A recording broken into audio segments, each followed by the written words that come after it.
Okay, so this is the last topic we're going to consider or cover this semester. This is section 4.6 on optimization problems. So an optimization problem is basically a word problem where we are given a bunch of information and we would like to maximize or minimize one of the quantities in the problem with respect to the constraints. So how do we solve these sorts of things? Well, the first step often, not always, but often, is to draw a picture because a lot of these are geometrically motivated or something like that. We just want to draw a picture that helps us identify relationships between our variables. Second, we'll identify all the quantities that we know coming from the problem. What our known quantities are, what our unknown quantities are, and in particular, one of our unknown quantities is going to be the quantity to be optimized, that is maximized or minimized. Let's call it Q. Okay, after this, we'll use our picture and the statement of the word problem to come up with equations that relate the knowns, unknowns, and everything. Generally, we will have one more unknown than equations. This is a little weird because generally you need n equations to solve for n unknowns, at least, dealing with linear equations and things like that. Here, if we have one fewer equation, well, we kind of need an extra equation, but we're going to get that when we take a derivative. That's going to give us our extra equation that allows us to solve for Q. Now the fourth step is going to be taking these equations and solving one of them for Q, the quantity to be optimized, and then reducing this with the other equations down to one equation in one other variable. So Q we will always be able to write as an equation in one other variable. We can always do this generally because we have one more unknown than equations. Then we'll optimize Q by taking a derivative, setting equal to 0, and using whatever appropriate method to figure out whether it's maximum or minimum. And then after that, we will interpret our results, make sure that we're answering the problem, make sure that it makes sense. So let's do this. All right, so here is a fairly typical initial optimization problem. So we have a farmer who has 10,000 feet of fence and wants to build a rectangular enclosure. What dimensions maximize the area of the enclosure? Okay, so first let's draw a picture. We have a rectangular enclosure here, and it has some side lengths, and there's an area. Now, what do we know from this problem? Second, well, the perimeter is 10,000, so that means that if I were to measure all these lengths here, I get 10,000 feet. What do we not know? We don't know the dimensions of the rectangle. Specifically, the problem is asking for the dimensions, so we don't know what those are. So we've got some length, L, and then some width, W, and we know that the sides are, opposite sides are equal because it's a rectangle. We also don't know the area, and that's what we would like to maximize, to optimize. So right here, it says specifically to maximize the area. So the area A, which is not known, is the quantity we want to maximize. This is the quantity that we're going to be trying to write in terms of one of the other variables, and then taking a derivative to solve to find where it's the maximum.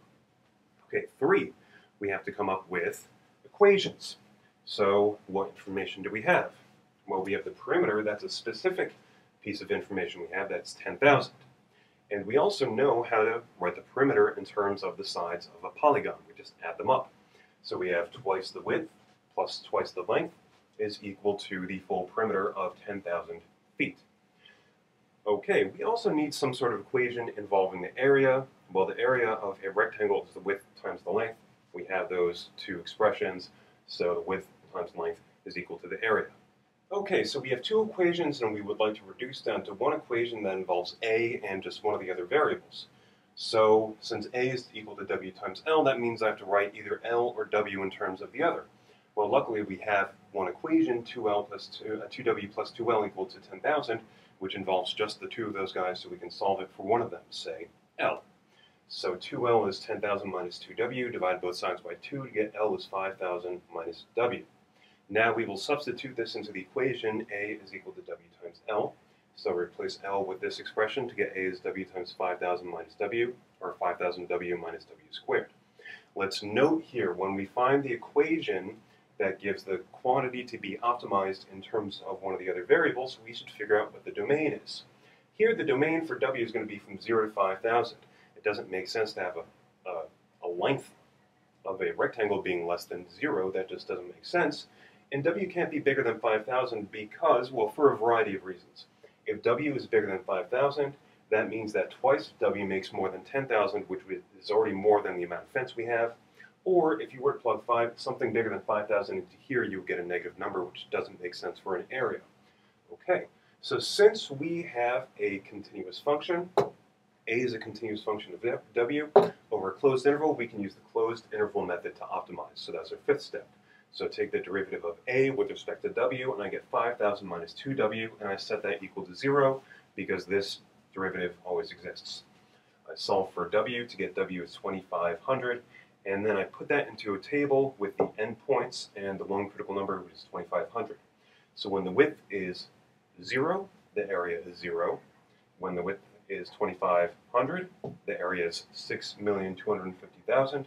And when the width is 5,000, you can plug it in and find out that the area is also 0.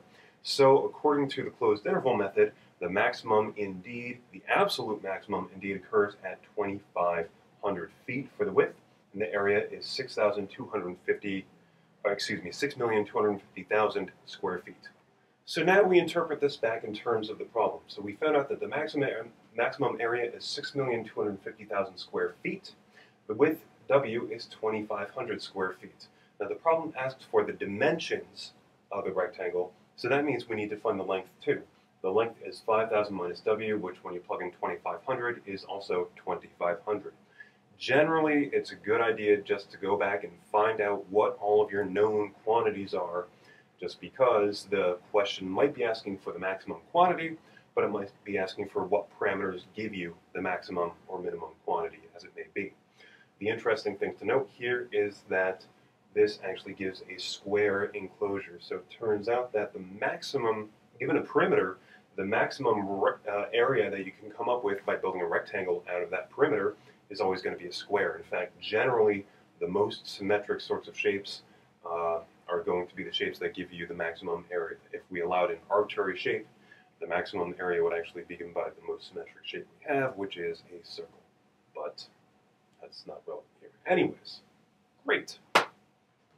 Okay, so for question 1, let's do a slight modification of this. Let's suppose that the farmer is going to build the enclosure against a long, already existing fence. So here's some fence that he's got along his property. It's really long. It's big enough for us to build one side of the rectangular enclosure along it, no matter what the dimensions are, which is assuming. Okay, so now what dimensions will maximize the area if we build this new fence along this old fence like this? So one of the sides already exists. And we still want this to be a rectangle, and we still have 10,000 feet of fence, so try to attack this problem.